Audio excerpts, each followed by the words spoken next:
Hello, everybody. Welcome into GSMC's Down by Contact Sports Podcast. I am your host, Jeremy Lapidus. Today is Monday, May 5th. Happy Cinco de Mayo, everybody. We have a lot to get to. Round two in the NBA and in the NHL both kick off right now or over the weekend. In the NBA's case, with one game between the Pacers and the Cavs taking place, we'll go over predictions for round two to the rest of the playoffs, talk about where we went wrong and what really happened in the first round. We'll also talk about all the game sevens. We had two game sevens in the NBA. We had two game sevens in the NHL. We'll talk about both of them, how they went down, as well as anything else that happens around the world as we are live today in this set. But before we do, remember, if you would like to be an even bigger part of the show than you already are, all you need to do is go to gsmcpodcast.net. Or if you're on YouTube, you can use that super chat feature. If you do either of those two things, a message should pop up on the bottom of the screen for you, me, and everybody else around the world to see. If you do have a burning question about sports, anything at all that you would like to ask, go ahead and throw that in the comments. Throw it in the chat. I will get to it as soon as I possibly can. I appreciate everybody so much for sticking around, talking some sports with me here on a beautiful Monday, May 5th. But like I was saying, we are going to get into our first segment here, which is what's going on in the Eastern Conference. We, of course, saw Game 1 between the Pacers and the Cavs, and this series is going to be amazing. This is one of those series that I think is going to be a little bit underrated by a lot of people, but this series is going to be just so much fun to watch as we take a look at what these two teams bring to the table. Of course, the Cleveland Cavaliers, the number one overall seed in this conference, dominated all year long, but don't sleep on the Pacers. Since the start of the year, the calendar year, January 1st, they were the fourth best team by record in the entire NBA.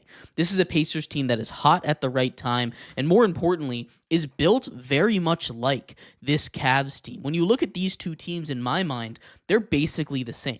And I don't just say that because they're both Midwest teams, Cleveland and Indiana. They're pretty close to each other, but I say that because when you look at the players on this team and the play style of both of these teams, they're basically the same. These are both teams that run incredibly deep. Obviously, with the Cavs, you have a little bit more high-profile star power with guys like Garland when he comes back. He was almost there for Game 1, should be there for Game 2. Donovan Mitchell, the big one. Jarrett Allen, Evan Mobley, the big four over there. But you also have guys coming off the bench like DeAndre Hunter, like Ty Jerome. These guys that have stepped up huge for them throughout the season. Ty Jerome has been playing huge minutes all playoffs long as well. That is six guys right there, not to mention the other guys that step up on this roster, because there's any number of them down to like 8 or 9 that can step up on any given night for the Cavs. It's the same way for the Pacers, right? You, of course, have Tyrese Halliburton, who's going to be the facilitator of the basketball. You got Andrew Nembhard, who stepped up huge last night for them off the bench. Mathurin is going to play some big minutes for them. TJ McConnell off the bench. Of course, you have your stars in Turner and Siakam as well. You also have Obi Toppin, who I'm a huge fan of. You can keep going, right? That's 7 guys, 6 guys that I just listed on both of these teams that are going to have to come in and play big minutes for their squads. This is going to be a very, very high octane series. Both of these offenses are some of the best, most aggressive, and more importantly, fastest offenses in the NBA. These two defenses also play a very similar style. They're not going to match up well against each other, so we're going to see scores like we saw where the Pacers went out there and, yes, they went out and dominated Game 1, but that was without Darius Garland. They steal home court 1-0. This is going to be not an easy series by any stretch of the imaginations for the Pacers to finish out or for the Cavs to win. I know that the Cavs, of course, coming in as favorites as they should be because of how they played under Coach of the Year Kenny Atkinson, but this is a team that I think really is going to hang on what does Darius Garland look like. We saw what a game without Darius Garland looked like, and the Cavs just did not have it in them. They had a couple of runs where they were able to tie it, but every time they got close, the Pacers went a run of their own to take the lead back, right? And at the end of the game, it was just too much. They had a huge game from Andrew Nembhard, like we talked about as well, but this is something that the Pacers are going to be able to do night in and night out. Donovan Mitchell extended his record now stands alone at the top for most consecutive game ones with 30-plus points with 8 of them, but it came on a night where he wasn't necessarily inefficient, but the normal ball-sharing kind of everybody gets their touches in style of the Cavs wasn't there because Donovan Mitchell was having to take control of the game, and he couldn't hit a three. Most of his points came in from the inside, where he was able to basically cut to the lane without any kind of issue, which is fine. Take what they're giving you, right? You need those points however you can get it. But I would like to see some of those other guys get a little more involved, some more Evan Mobley, some more Jarrett Allen, definitely more Darius Garland when and if he does come back in this series. I know he was close to coming back for game one. Instead, most likely coming back for game two. But if he's not at 100%, the speed of this Pacers team is going to be tough. You talk about a team that has so much motor. That is the Pacers, right? Of course, they are based in Indy, the Speedway over there. They've just got so much motor. They go all game long. 48 minutes of just go, go, go basketball. And the reason they can do that is because they have that depth that I talked about, right? I went through and I listed 8 players off the top of my head for that Pacers team, right? This is a Pacers team that is just going to outpace you in their game, right? This is something that they do. It's also what the Cavs do. So we're going to see some high scoring action. We're going to see some games that go down to the wire, some real back and forth ones. But at the end of the day, this Cavs team is just super special. I love what they've been able to do. This by no means is going to be an easy series, and I know they've already lost game one, but I'm taking the Cavs in 7 games in this one to defeat the Indiana Pacers, stopping them from getting to the Eastern Conference Finals 2 years in a row. On the other side of the Eastern Conference, there is another series that I think is a little less interesting than that first one, but I still think has a lot of intrigue. Of course, Boston versus New York is always going to have intrigue. These two giant markets that have historic rivalries in other sports. These two teams don't necessarily have the same hatred for each other, the Knicks and the Celtics, but it's not like there isn't any animosity between New York and Boston. The Knicks made conscious efforts this offseason to be the Celtics stopper, right? They went out and they got Mikal Bridges, right? They traded for Cat. They went out and they made this small ball lineup. They brought in OG Anunoby last season. They pushed Mitchell Robinson out of the starting lineup. This is something that we'll see how it works. It hasn't necessarily worked too well over the course of the regular season. They've lost all 4 of the games to the Boston Celtics, and really that's the big talking point heading into this one. The Knicks have really struggled against the top teams in the NBA. They just had a very, very hard-fought 6-game series against the Detroit Pistons in the last matchup. That one only goes 6, but that was body blow after body blow after body blow. The last 4 games all ended within 3 points of each other. Of course, the Knicks ended taking up 3 of those 4 games, which is huge for them to take.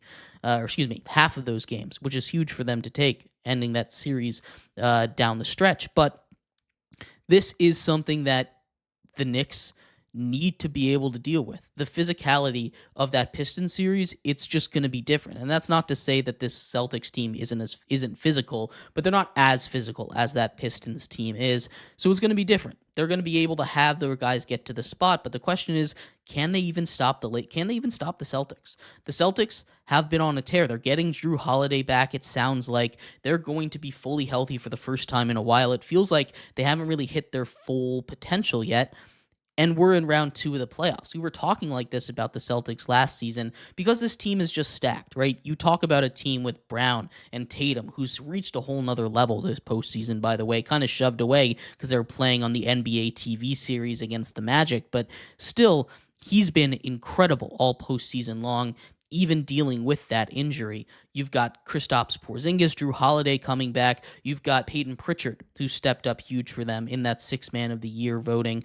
This is going to be a really tough Celtics team to take care of, but that's not to say that the Knicks don't stand a chance. I know that they're not really the most versatile defenders, and if you get them in a switch, you go into that drop coverage that the Knicks like to do with Cat all the time, they're going to get into trouble where they're either going to shoot the 3 in your face or they're going to drive past you when you step up, which puts them in a tough spot. They've got to be able to keep up with them offensively, which they have not been able to do all season long. That's not to say they can't. right? We've seen teams, the Wolves last year, swept a series against the Suns, even though they lost 4-0 in this regular season series. Not that I think it's going to happen, but I do think New York in the playoffs steps up their intensity and they take at least a game or two. I'm taking the Celtics in 6 in this one, but it definitely is going to be not as tight as that Cavs Pacers series. That one I am super excited for. Cannot wait to see how these series go, but I'd love to hear your thoughts. How do you think the two battles in the East go? Who do you think comes out of Indiana and Cleveland, and what about Boston, New York? I'd love to hear your thoughts. We're going to take a quick break. When we come back, we turn our attention to the West Coast. There are two really good matchups over there we'll talk about, preview them, who I've got winning in how many games. That's coming up next here on GSMC's Down by Contact Sports Podcast. I feel like I'm losing my mind. Is everybody in the world blind? Please, Lord, give me a sign, a sign. I feel like I'm losing my mind. Is everybody in the world blind? Please, Lord, give me a sign, a sign. I wanna be the greatest. Everybody on the fake shit. I look around and feel like everybody is the fakest. I make this every day and I'm impatient, hoping one day I blow up from the basement. Statement, the top is so vacant. I don't hear shit that I think is amazing. Waiting for my day when I'm playing sold out shows for 1,000 faces. Hey, give me that crown, get in my way and to be put down. It ain't your place, all this my town. If I want that shit, then I'll get it right now. I'm losing it, the noose it fits, I'm losing shit. A stupid myth, you choose to live or choose to dip. You choose to fight or lose your grip and lose a gift. I feel like I'm losing my mind. Is everybody in the world blind? Please, Lord, give me a sign, a sign. I feel like I'm losing my mind. Is everybody in the world blind?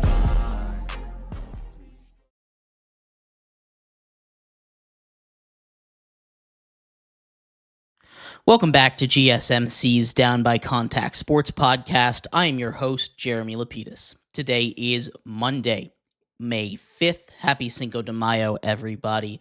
In this segment, we are going to turn our attention to the Western Conference playoffs. If you're just tuning in, we just went over everything for the Eastern Conference playoffs round 2 of the NBA. We'll talk about all of the matchups, including a couple really good ones between the Nuggets and Thunder and the Warriors and Timberwolves coming up in just a second. But before we do, remember, if you would like to be an even bigger part of the show than you already are, all you need to do is go to gsmcpodcast.net.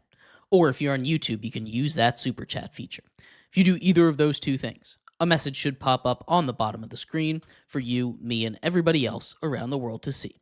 If you do have a burning question about sports, anything at all that you would like to ask, go and throw that in the comments. Throw it in the chat. I will get to it as soon as I possibly can. I appreciate everybody so much for sticking around, talking some sports with me here on a beautiful Monday, May 5th. But like I was saying, we are going to get into the Western Conference playoffs in the NBA. There's a couple of good matchups, of course, 2 of them here. You expect the top 8 teams all to be pretty good, but we got some solid matchups. There's some good storylines in the Nuggets and the Thunder, and it's a really coin toss of a series between the Warriors and the Timberwolves, I think. We'll start off in OKC. The Nuggets, led by Jokic, take on the Thunder, led by Shea. And that's the first storyline we take a look at, right? Shea versus Jokic, the MVP frontrunners this year. It's basically all but been decided, I believe, that Shea is going to win the MVP. Even so, these two teams meet up. We've seen it go both ways in the past. In the regular season series, there was a couple of back-to-back games in OKC. One went to the Thunder, one went to the Nuggets in this one. This one should be a lot of fun to see. It's not necessarily going to decide who gets the MVP, but it sure is going to be a kind of indicator for who wins the People's MVP this year. Now, I do think that another story that I think might be even bigger is the Russell Westbrook story. Russell Westbrook, of course, returning to the Oklahoma City Thunder, or at least playing in that building in a playoff series for the first time since he left. Russell Westbrook, a OKC legend, of course. He's most likely going to have his number 0 retired when he is done playing basketball.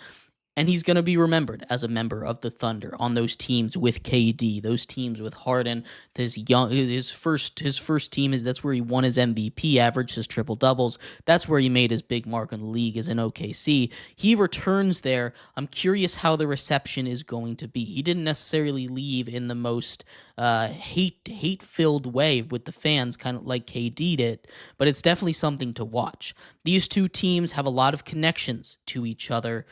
Westbrook won, Shea versus Jokic here. But I think the real battle is going to be, how do they stop Jokic? We've seen them do their best against him. You've got Hartenstein down there that can be a big body like Ivica Zubac was in the first round of the playoffs for them. You also have Chet, who not necessarily is going to be a stopgap against them, but he's going to be a tough guard for them. This is a Nuggets team that stepped up huge with their depth in Game 7, but outside of that, there wasn't too much that you look at from their last series and you say, this is going to translate to the Thunder. The Thunder, of course, absolutely dismantled the Grizzlies in 4 games. One of the biggest wins in the history of the playoffs. They had the biggest biggest halftime comeback, I should say, in the history of the playoffs. Shea played not his best basketball, but he started to turn it on down the stretch. Chet was playing really good basketball for them. J-Dub playing good basketball. Their defense is kind of going to be the key in this one. How is that defense going to play against a Jokic-led basketball team? Is Jamal Murray going to be able to step up again? What about Westbrook? He played really good basketball in Game 6 and in Game 5 and in Game 7, the ones that the Nuggets won pretty big against the Clippers in. How are they going to react to that? How is that going to go? I think the Thunder dominate this. I really do. As good as Jokic is, this is a Thunder team that was the best in the NBA for a reason. They're a young core. They're going to be able to deal with this Nuggets team just a little bit better than I think Harden and Kawhi could. Their defense is just way too much. We saw turnovers galore by the Nuggets in that round 1 series. They're going from a good defense, a defense that was still top 10 in the NBA, to arguably the best defense in the NBA. It's just going to be a huge transition for them. I think they're really going to struggle, and I think they're just playing a little bit too sloppy. I think they're good enough to take a game or two. Jokic can do that, but I'm taking the Thunder in 5 in this one. I just don't think it's necessarily that close. The other series I truly think is a toss-up. The Warriors versus the Timberwolves. Of course, the Warriors move on after a Game 7 against the Rockets, where they get the Buddy Hield game, 33 points in that one from Buddy. But they've also been the league's best defense since Jimmy Butler joined that squad. The Timberwolves, on the other hand, they take care of business against a Lakers team that most people, including myself, had them losing to. Anthony Edwards showed up huge in these playoffs. He outdueled Luka in a couple of those games. Of course, Rudy Gobert played a huge part defensively all series long, but also in Game 5, the closeout game, he was just everything that they needed and more. Now, it's not going to be the same because the Warriors, they have a center. It's not going to be as easy as it was against the Lakers to get inside. But the Warriors also have a different kind of experience than the Timberwolves, than the Lakers do, right? Luka has his experience, LeBron has his experience, but overall, this Warriors team is just vet Hall of Famer after another, right? This is the end of an era for them. I know Anthony Edwards has said that he wanted to play against Draymond Green in a series, so he's probably excited to do it, but this is not necessarily the greatest matchup for either of these two teams. We've seen these teams match up really close against each other in the regular season. The most recent game was a Warriors 1-point victory against the Timberwolves. The Warriors have a 3-1 lead in the season series so far when it comes to their matchups in the regular season. Of course, a lot of that has to be taken with context of some of that was without Jimmy Butler. They're still doing that even without him, but he is a huge addition here. Because as good as Julius Randle played, he's going to have to go up against someone that can put up a challenge down low on the inside for him in Draymond Green, who was in that Defensive Player of the Year voting. This is a Warriors team that the sky is honestly the limit for them. They have zero pressure on them to get anything done. This is just get as far as you possibly can with Steph and Jimmy, and if it doesn't work out, well, you have a short enough timetable and you've already accomplished enough that it's not a huge deal if it doesn't work out. For the Timberwolves, this series means a lot. This could be a passing of the torch kind of series. We've talked about it in the past. Last year was kind of a passing of the torch playoffs. But if with the Warriors left, outside of them, there aren't really any of those old-headed teams remaining, right? Steph Curry, Jimmy Butler, Draymond Green, those guys are still around, but Jokic is probably is part of that new era, right? You've got Jokic, you've got Shea, you've got Ant, you've got Jalen Brunson, you've got Jason Tatum and Jalen Brown, you've got Tyrese Halliburton and Donovan Mitchell in these playoffs now as the face of these teams. This is a new era of playoffs teams right now that we're seeing get this far in the playoffs, which is completely fine, completely normal, as it's supposed to go. But the Thunder and the Nuggets, but what the Warriors and the Timberwolves also have is they've just played these two games they played all of their season games incredibly close with one another. These two teams, I think, are going to have a lot of ferocity for each other when they go against each other in these playoffs. I think this is a Warriors team that, as long as Steph Curry is playing good basketball, you still have playoff Jimmy. I think they're a team that, if the Rockets didn't take him out, they could go pretty far, which is just a factor of Steph right there. As good as Anthony Edwards is, I don't think his supporting cast is really as good as it was last year, so I don't think they'll go as far as they did, and I think running into the Warriors is a tough one. I'm taking the Warriors in 7, even though the Warriors just played a tough series and that might have tired them out a bit. Feel like the energy and momentum they got, despite the Timberwolves also getting that momentum from taking out the Lakers, it's going to be a real toss-up here. I'm going with the Warriors in 7, though, but I'd love to hear your thoughts, because truly I could see it going either way in this one. What do you think happens in the Western Conference? What do you think happens between the Warriors, Timberwolves, and Nuggets and Thunder? I'd love to hear what you think. We're going to take a quick break. When we come back, we turn our attention to the Game 7s that took place over the weekend in the NBA, as well as taking a look at the games going on currently in the NBA, the start of round 1. We'll talk about that and much more coming up next here on GSMC's Down by Contact Sports Podcast. Looking for your daily fix of sports talk without having to pay for it? GSMC Sports Network is available on YouTube. Just search GSMC Sports Network. Get your fix of daily sports talk shows on YouTube, absolutely free. NFL, college football, NBA, MLB, MMA, UFC, fantasy football, and so much more.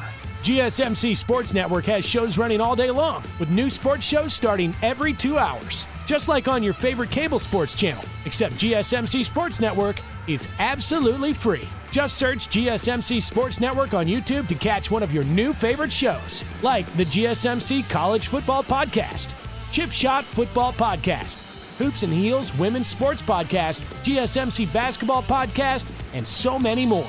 Check it out for yourself. GSMC Sports Network, now available on YouTube absolutely free. Search GSMC Sports Network on YouTube right now.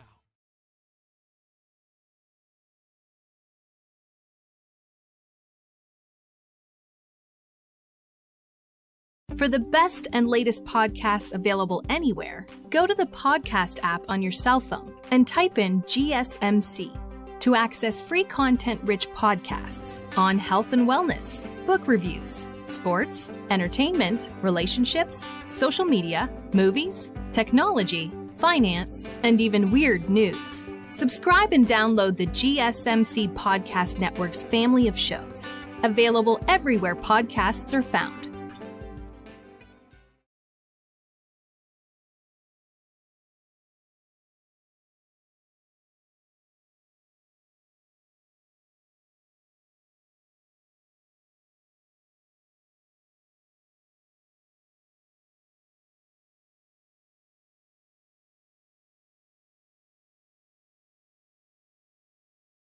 Welcome back to GSMC's Down by Contact Sports Podcast. I am your host, Jeremy Lapidus. Today is Monday, May 5th, if you were just tuning in. We just finished going over all of the NBA second round predictions for the West as well as the East. In this segment, we turn our attention over to the Game 7s that took place in the NBA. There were two of them, and they didn't really go the way that a lot of people were expecting, at least in terms of entertainment value. These two games were not as close as a lot of people were hoping, but we'll talk about them anyway. The Clippers get absolutely destroyed, and the Rockets just don't have the offense to keep up with Buddy Hield and the Warriors. But before we get into that, remember, if you would like to be an even bigger part of the show than you already are, all you need to do is go to gsmcpodcast.net. Or if you're on YouTube, you can use that super chat feature. If you do either of those two things, a message should pop up on the bottom of the screen for you, me, and everybody else around the world to see. If you do have a burning question about sports, anything at all that you would like to ask, go ahead and throw that in the comments. Throw it in the chat. I will get to it as soon as I possibly can. I appreciate everybody so much for sticking around, talking some sports with me here on a beautiful Monday, May 5th. But like I was saying, we are going to get into the Game 7s in the NBA. We'll start off with the one that took place a little earlier. The Clippers get absolutely blown out by the Denver Nuggets in Game 7, a series that had so much ups and downs and so many close games, overtimes, you name it. Everything you want in a playoff series was in that, but at the end of the day, the James Harden playoff curse stepped up huge. That is something that everyone was kind of waiting for the other shoe to drop in that one. I thought it wasn't going to happen in this year's playoffs. I'm not going to lie. I thought the way that he had played in the regular season, having Kawhi as a number one option as opposed to him, would be a way for them to avoid that situation. But when you put up just 7 points in a Game 7, when you were the number 2 scoring option, or maybe even the number 1 scoring option on that team, when you get production from the entire bench, when Jokic only puts up 16 points and the Nuggets just still decide to shoot lights out all across the board, it's just not a good draw. When you get a bad Jokic game and you still can't win, it's a shame. And I'm not going to point the finger at just James Harden. There's a lot of things that went wrong. Zubac played really good basketball, but the rest of that team wasn't really the most efficient when it came to that Game 7. Of course, James Harden was a big problem, but he wasn't the only issue in that one. Jokic and that team just kind of overpowered them. Aaron Gordon stepped up huge in that Game 7. You saw Russell Westbrook step up huge. Of course, he had that technical at the end when they were up by 20, kind of celebrating in the face of a hard-fought series, no doubt about that. We saw tensions flare between some of these guys earlier on in the series. Jamal Murray picked up a dude earlier on in that series, but that was exactly what you wanted in an NBA series. Not everything is going to end with a bang, but still having that performance, that exclamation mark of an end to a series like that shows that the Nuggets are ready. They're going to bring the fight to the Thunder, not necessarily, going to be the most successful at it, I don't think. But still, they go out there and they ride that momentum that they got from the hot shooting night, from the way that they played defensively, the way that they were able to shut down that Clippers team, a Clippers team that they had not really been able to shut down all too much. That's exactly what they needed to see. Jokic played really good defense all series long, and in Game 7, of course, that stepped up as well. He averaged nearly 2.5 steals per game, which is crazy to me. But the other Game 7, it also wasn't that great in the NBA, if I'm being completely honest. You have two teams that couldn't really shoot the basketball very well. The Rockets, of course, just could not score. They needed their guys to step up. They needed Jalen Green to have a big game. They needed Alperen Sengun to have a huge game in that one. But they just couldn't get anything to fall. Sengun just could not get anything to roll his way in that game, and it kind of killed them. He has been their main offensive weapon going one-on-one against the big guys, either Draymond Green or Kevon Looney, whoever was down there, and he got to his spot. Give him his credit. He got to his spots, but he wasn't making it. 9 for 23, finished with 21 points. That stat line on its own looks fine, but there were also stretches where the Warriors couldn't score the basketball, but it didn't make a difference because in a 4-minute stretch when they were down by 10 points, The Rockets scored 2 points while the Warriors scored none. That was the opportunity to come back in the game. Their defense was amazing all series long. They were able to shut down Steph Curry mostly until late in the second half. They were able to shut down a lot of those guys. Draymond Green took 14 jump shots in that one. That's exactly the game plan that the Rockets wanted. But then you ran into the Buddy Hield game. Buddy Hield with 33 points. He made 9 3-pointers in that one. He went off. And Buddy Hield is a guy that, if you catch him on the right night, could be one of the best shooters on the planet, but he's not necessarily that guy ever, right? He's a guy that's very much inconsistent. We saw that in Game 6 where he struggled. He didn't score until the fourth quarter. We saw that earlier on in the series where if he's stepping up big, obviously you have a lot of guys that can shoot the lights out of the ball with him and Steph Curry on the court. But he's also not a guy that you're going to consistently rely on to do that. Gary Payton was not in the game, so they needed him to go. Gary Payton, the second, dealing with an illness, left him out of the lineup. Buddy Hield stepped up. He really did. He hits that near half-court shot at the end of the first quarter, and he just never really looked back from there. Finishes with 33 points, a couple of exclamation mark threes. He hit the shot that led to Steph Curry doing the sleeper on the Rockets, but the Rockets really doomed themselves in this one. This was a series of, can these young guys step up in the playoffs despite not really having a type of scorer that you'd usually rely on? And they weren't really able to do that. Their defense played amazing. You had one great Jalen Green game in Game 2. Fred VanVleet got really hot shooting the basketball in Game 5 and Game 6 to keep them alive, but nothing showed up in Game 7. Şengün was a little disappointing. He showed up in Game 1, Game 2, Game 3, but then he kind of fizzled out down the stretch in Games 4, 5, 6, and 7, where especially in Game 7, him being unable to consistently make those shots when he gets to his spot, even on one-on-one coverage, good coverage, it's the kind of stuff he's dealt with all season long. He should be making those shots. He should be making those little hook shots, those little floaters. Instead, he's shooting 9 for 23. Dylan Brooks shooting 3 for 9. This was just not the night that they needed, especially at home against the Warriors. They had a real chance to make something happen. Instead, they're unable to shoot the basketball. They just need a true scorer. There's lots of guys out there on the market for the Rockets to go get, right? They could potentially make a trade for one of the stars the Celtics might be moving off of because of how expensive that roster is. They could potentially make a trade for Giannis if he truly is available. It'd be really interesting to see who they gave up out of that young core for that move. But there are a lot of options for them this offseason. Maybe they make a trade for KD or Devin Booker from the Suns to get a true number one scoring threat. There's a lot of things that they need to do, but the number one thing is get someone to score the basketball. Get a guy that you can turn to on any given possession and say, hey, we need one bad. Go be that guy. Go get us a basket. If they had that, this series is going towards Houston, and we're seeing Houston advance as opposed to Golden State. Instead, they didn't have that guy that they could turn to. Instead, they just had a bunch of inefficient shooters that didn't show up on any given night, and because of that, Steph Curry moves on to face the Timberwolves in round 2, and the Rockets go to Cancun to enjoy their summer. But I'd love to hear your thoughts. What did you think of these Game 7s in the NBA? What do you think could have gone the other way for each of these teams? We're going to take a quick break. When we come back, we turn our attention to the NHL. Some craziness going on over there, but round 2 is officially set. We'll talk about each of those round 2 matchups, who I have winning and who I have moving on to the NHL to the NHL Eastern and Western Conference Finals. We'll be right back here on GSMC's Down by Contact Sports Podcast.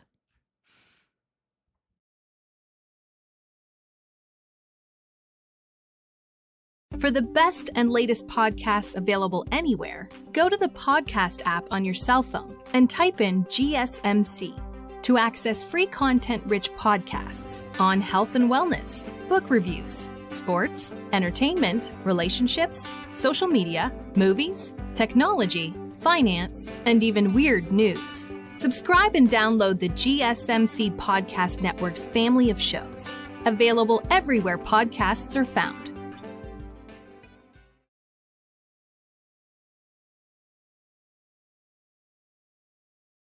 Looking for your daily fix of sports talk without having to pay for it? GSMC Sports Network is available on YouTube. Just search GSMC Sports Network. Get your fix of daily sports talk shows on YouTube, absolutely free.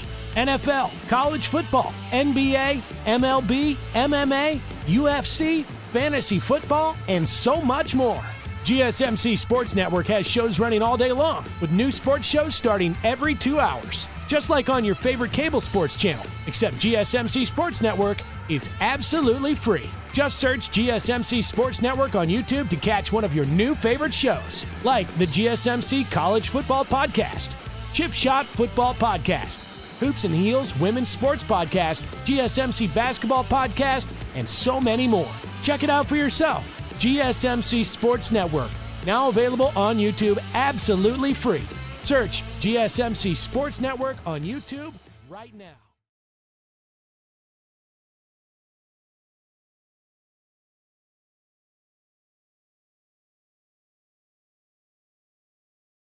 Welcome back to GSMC's Down by Contact Sports Podcast. I'm your host, Jeremy Lapidus. Today is Cinco de Mayo, May 5th. If you were just tuning in, we just finished going over everything you need to know about the NBA playoffs in round 2, what happened in game 7s over the weekend, and what's going on right now between the Celtics and the Knicks. In this segment, we turned our attention over to hockey. Hockey playoffs also reaching stage 2, round 2 in the East and the West. We'll break down all 4 matchups in this segment. Then we'll get into the craziness that was Game 7s, 2 historically crazy Game 7s over the weekend. We'll talk about that. But before we do, remember, if you would like to be an even bigger part of the show than you already are, all you need to do is go to gsmcpodcast.net. Or if you're on YouTube, you can use that super chat feature. If you do either of those 2 things, a message should pop up on the bottom of the screen for you, me, and everybody else around the world to see. If you do have a burning question about sports, anything at all that you would like to ask, go ahead and throw that in the comments. Throw it in the chat. I will get to it as soon as I possibly can. I appreciate everybody so much for sticking around, talking some sports with me here on a beautiful Monday, May 5th.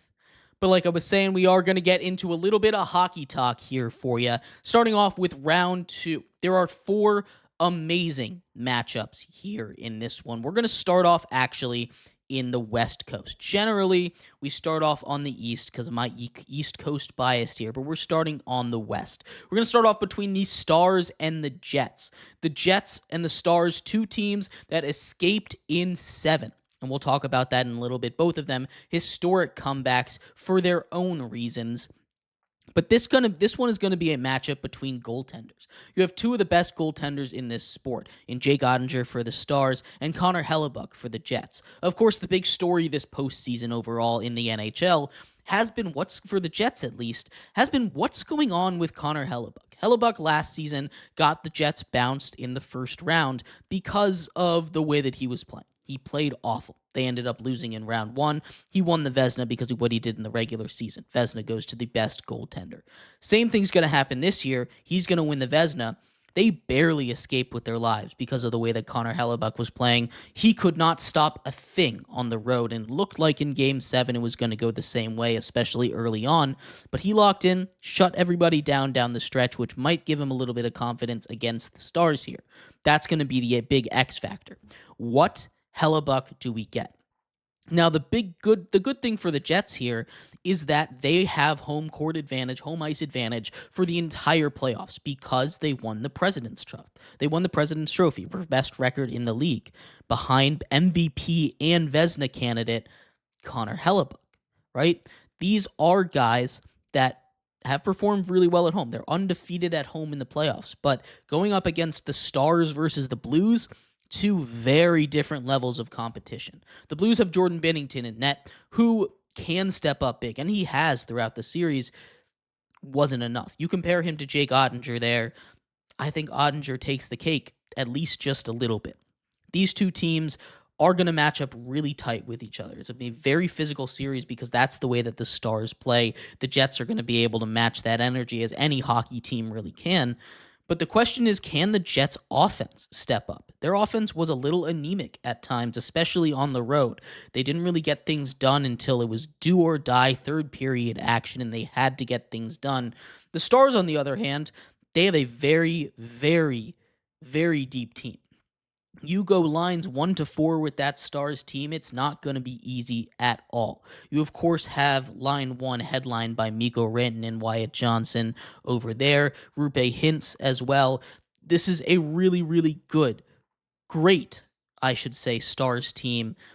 I just think the way that Hellebucks had played in the postseason is not enough to earn my trust. Despite Game 7, I'm taking the Stars in 5. I think it's just a completely different beast between the Stars and the Jets, right? But between the Stars and the Blues right now, and I don't think the Jets are going to be able to respond. I'm taking the Stars in 5. The other one in the West is going to be really interesting as well. You have the Edmonton Oilers taking on the Vegas Golden Knights. The Golden Knights are the home team in this one. The Golden Knights, of course, came off of a tough series versus the Wild, where they escaped in 6 games in overtime. The Oilers had a crazy series against the Kings, eliminating them for the 4th straight season in round 1. Of course, the Oilers made a run to the finals last year, but they're running into a Knights team that's going to be real tough. The one thing that gives them a little bit of saving grace is Adin Hill. Again, the playoffs is a goaltending game. Goaltender Adin Hill for the Golden Knights had a -5 expected goals allowed average, which means he let in 5 more goals than he was expected to over the course of that series. Now, you can say that's because the Wild offense was really good, which it was, but Adin Hill needs to play better than that. You cannot seriously go through a run with a -5 expected goals allowed average against. It's just not good. You need to be able to step up, especially against the Oilers, who have the scariest line in hockey with McDavid and Draisaitl on one line. You're not going to be able to go easy on them. They're not going to go easy on you. Adin Hill needs to step up. This is not going to be an easy series, but the Knights, they don't have... Their lines aren't too shabby themselves, right? Mark Stone is back and healthy. You have Jack Eichel, who's amazing. You have a very deep Golden Knights squad.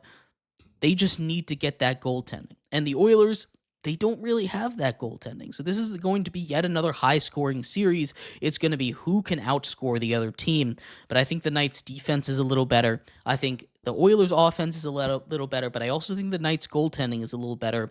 So I'm taking the Golden Knights in 6 games. But if the Oilers find a way to do it, they've got a nice, easy path to the Stanley Cup Finals. I really do think it's going to be real tight. I'm taking the Knights in 6. Heading over to the Eastern Conference, you have the game that's going on right now. The Maple Leafs take on the Panthers. The Panthers, of course, back-to-back champions out of the East. They've made it to the Stanley Cup Championship game, finals round, I should say, 2 years in a row. They won last year. They're the reigning defending Stanley Cup champions. Sergei Bobrovsky has something to prove after losing out on the Conn Smythe Trophy to Connor McDavid last season. This is a Maple Leafs team that hasn't won since 1967. This is a Maple Leafs team that has been cursed in the playoffs for a very long time. They win a series against the Ottawa Senators. They've made it to round 2. They've made it there a couple of times in the last couple of years. They have not been able to make it past here. The Panthers are playing really good hockey right now. Of course, this is a very physical Panthers team as well. They've got Matthew Tkachuk back. That's going to be a huge get for them.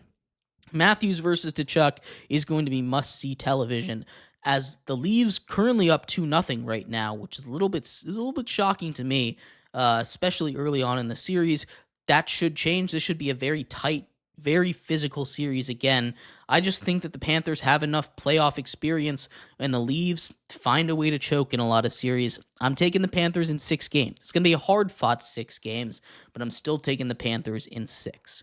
And the final series to go over here, the Washington Capitals take on the Carolina Hurricanes. These two teams have been near the top of the Metro all season long. There's a couple of things to look out for. Goalie for the Canes, Freddie Anderson, is injured right now. If he can play, he's going to be huge, but we saw the backup goalie give up 3 goals on 8 shots against the Devils, and that Caps offense is nothing if not deadly. You have Alex Ovechkin, the best goal scorer in the history of the NHL. You have Dylan Strome stepping up huge for them. Tom Wilson, of course, being a dangerous offensive threat, as well as being just a menace on the ice over there. Jacob Chikrin on the defensive side, he's been a sniper all season long. This is just a very deep Capitals team. Again, lines 1 through 4, both of these teams are. It's going to come down to goaltending. And I hate to sound like a broken record, but it's always going to come down to goaltending. You have Logan Thompson for the Caps, who's coming back from injury, but he was in Vezina conversations for a while. Freddie Anderson also, potentially, if he's back coming off of injury, not necessarily an elite goaltender. Both of these guys can give up goals, but I'm taking the Capitals in this one in 7 games. I love this Canes team, I really do, but they've lost out on a lot of key players, right? They moved off of Martin Necas in a Mikko Rantanen trade, and then they moved off of Mikko Rantanen because it wasn't working out in Carolina. He now plays for the Stars, having that real great offensive engine, despite still having a lot of guys that I think can step up. Sebastian Aho, you still have Taylor Hall. You have a lot of really great guys for the Canes, but I think the Caps just have too much in the tank. They have too many weapons, and I think they're going to be able to get it done in 7, although this should be a really interesting series to watch. But I'd love to hear your thoughts. Who do you have winning in each of these NHL Round 2 games? We're going to take a quick break. When we come back, we turn our attention to the comebacks in Game 7. The Jets and the Stars, as we previewed a little bit, had crazy ends to Round 1 in their series. We'll talk about both of them coming up next here on GSMC's Down by Contact Sports Podcast.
Welcome back to GSMC's Down by Contact Sports Podcast. I am your host, Jeremy Lapidus. Today is Cinco de Mayo, May 5th. Happy Cinco de Mayo, everybody.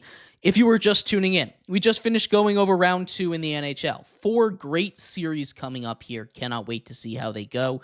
In this segment, we turn our attention to what happened at the end of Round 1. 2 amazing Game 7s as the Stars eliminate the Avs and the Jets eliminate the Blues. We'll talk about both of those, but before we do, remember, if you would like to be an even bigger part of the show than you already are, all you need to do is go to gsmcpodcast.net. Or if you're on YouTube, you can use that super chat feature. If you do either of those two things, a message should pop up on the bottom of the screen for you, me, and everybody else around the world to see. If you do have a burning question about sports, anything at all that you would like to ask, go ahead and throw that in the comments. Throw it in the chat. I will get to it as soon as I possibly can. I appreciate everybody so much for sticking around, talking some sports with me here on a beautiful Monday, May 5th. But like I was saying, we are going to get into everything you need to know about the craziness that was the Jets and the Stars victories in Game 7. And we're actually going to start off with the Jets here because that one was insane. Of course, we kind of talked a little bit about the whole situation surrounding Connor Hellebuyck in the last segment. Connor Hellebuyck going to win Best Goalie this year, potentially going to win MVP this season, just became a shell of himself in the playoffs. He could not stop anything. Couldn't stop anything that was coming at him, especially on the road.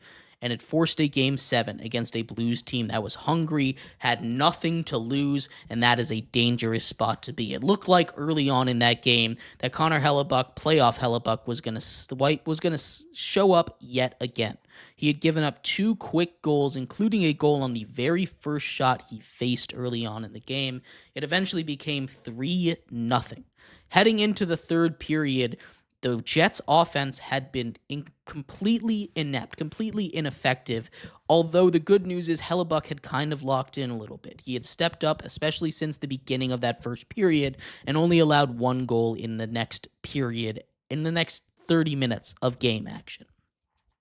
Then everything changed. They get a power play goal, the Jets do, to cut it to 3-1. Another goal later on with less than 4 minutes to go in the game.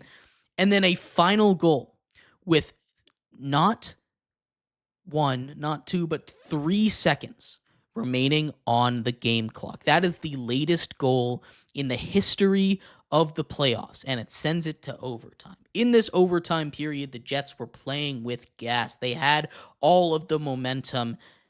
They couldn't get it past Binnington. They had a couple of really nice opportunities, a couple of really close calls, one that barely missed going over the goal line and ending it.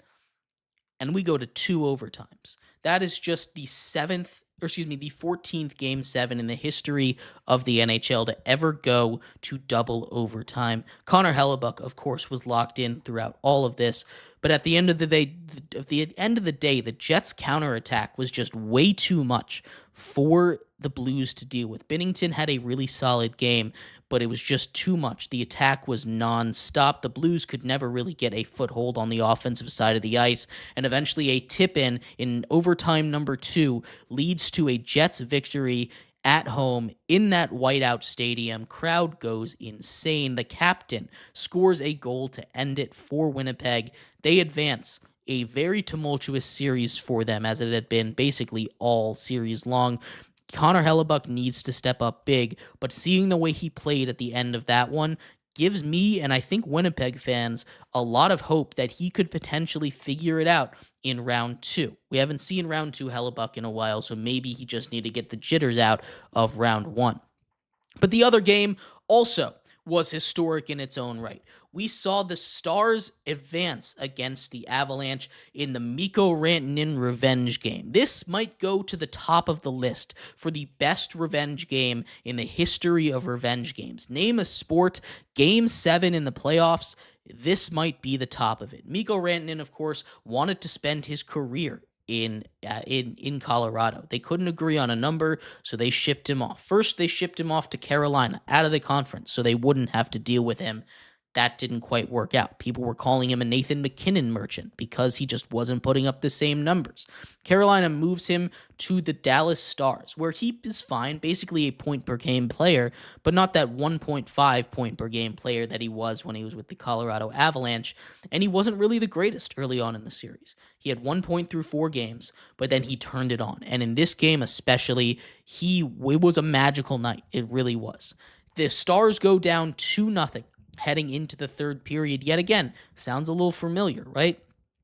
But then Mikko Rantanen shows up. He gets his first goal, just standard, little bit of a slap shot there. Goal number 2 is one of the most insane shots I have ever seen. On a power play, puck gets dished out near mid-ice. Mikko Rantanen skates it in, gets behind the net, tripped up as he tries to go around the corner. As he is falling on his face, as his legs are on one side of the goal, he somehow guides the puck with his stick face down on the ice through the other side of the goal, around the net there to tie up the game. And what was an incredible shot. I've watched it a million times, and I have no idea how he did it. Wyatt Johnston breaks the tie, a 3-2 lead, but then the real magical moment. With time expiring, Mikko Rantanen puts in an empty net goal for a hat trick to eliminate his former team in Game 7 of the Stanley Cup playoffs. If that isn't the top of the list for revenge games in the history of revenge games, it can't be any lower than number 3, because that was magical for Mikko Rantanen, I'm sure. He's definitely a little hurt by it. But the Stars find a way to move on, and now they take on the Jets in round 2. Both of these teams who played very hard-fought series going up against each other for the right to make the Western Conference Finals. It should be a really fun series over there. But I'd love to hear your thoughts. What did you think about anything that happened in round 1 of the NHL? It has been amazing, as the Stanley Cup playoffs always are. And thank you, everybody, so much for tuning in to today's episode of GSMC's Down by Contact Sports Podcast. I have been your host, Jeremy Lapidus. We'll be back tomorrow, going over everything from around the world of sports. The Celtics and the Knicks currently going at it. We have game 1 between the Nuggets and the Thunder tonight, as well as game 1 between the Maple Leafs and the Panthers at 3-1 after one intermission. I can't wait to talk to you all about that then. You all have a good one. Bye-bye.